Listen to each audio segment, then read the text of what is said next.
right? Alright. And I won't, you know.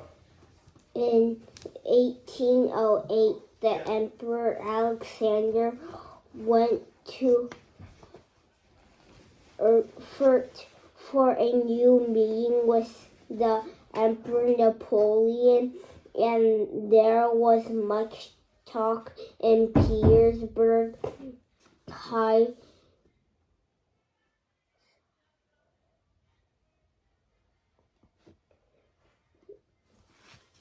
society about the genre of this solemn meeting in 1809. The closeness of the two rulers of the world, as Napoleon and Alexander were called, had reached the point that when Napoleon declared war on Austria that year, a Russian crops were abroad to assist their farmer. Was talk in high circles about the possibility of margins between Napoleon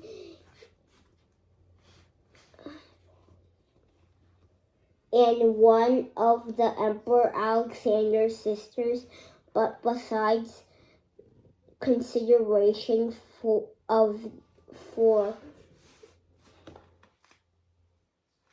on police, the attention of Russian society at that time was turned with particular to the internal reforms that were then being carried out in all parts of the government. Life, meanwhile, people's real life was its essential corners of health, lessness, work, rest of its cornerness of thought, learning, music, love, friendship, hatred went on as always, and outside of any particular closeness of enemies with Napoleon and Bonaparte, and outside all possible reform, Princess Andre had been living in the country for 2 years without a break. All those undertakings to which Pierre had enlisted on his estate and had not brought to any result, constantly changing from one thing to another. All noticeable effort had been carried out by Prince Andre. Pierre, which kept things in motion without anything big and efforts on his part. On one of his estates of 300 souls, the peasants were as free. This was one of the first examples in Russia. On some others, the expenses to help women in childbirth, and a price was paid to teach the children of the peasants and servants to read and write. Prince Andre spent half his time at Bald Hills with his father and his son, who was still in the care of the other half in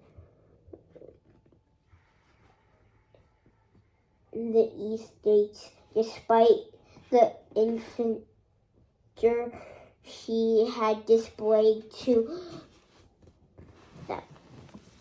peer towards all external events on the world, he followed them steadily, received many books, and to his own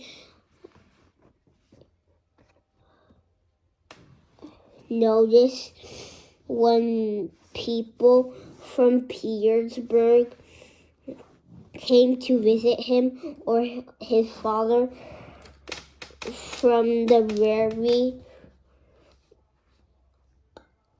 various people of his life, that these people, on their knowledge of all that was happening in external and internal parts, were far behind him, so sat all the time in the country. Besides being taken up with his estates, besides being taken up with reading the most, Prince Andre was taken up at that time with a circle analysis of our last two, drawing up a project for change in our military and stations. In the spring of 1809, Prince Andre went to his son's various estates, of which he was the trustee. By the spring sun, he sat in his open carriage, looking at the first grass, the first birch leaves, and the first billows of white spring clouds racing around cheerfully and meaningless. They crossed the ferry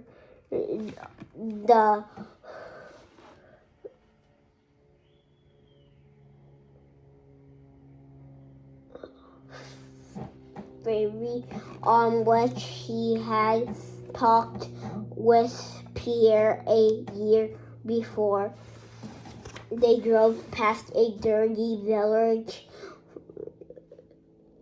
freeing for sprout fields, down a slope, and bushes green here and there, and entire a birch wood on both sides on the road. It was almost hot in the woods when was not felt the birches flowers fruit and lifting up last year's leaf, small scattered here and free among the birches. There, an unpleasant reminder of winter with their cute evergreen needles. The horses began to short as they drove into the woods, and more visibility for the footman said something to the coachman. The coachman answered, but eventually the coachman's sympathy was not enough for the box towards his master. "Your Excellence, how light it feels," he said, smiling respectfully. "What? It feels like, Your Excellence." "What's he talking about?" thought Prince Andre. The spring, he thought, looking about. "So it is everything green, great." "Green already, so quickly birches and birds carrying the leaves ready beginning, but no sign of oaks. There's one." At the side of the road stood an oak, probably 10 times older than the birches of the wood. It was 10 times as thick and twice as tall as any birch. It was an enormous oak, twice the span of a man's arms, gilt with some limits broken off long ago, and broken bark covered with old scars. With its huge spread arms and fingers, it stood old, angry, and ugly,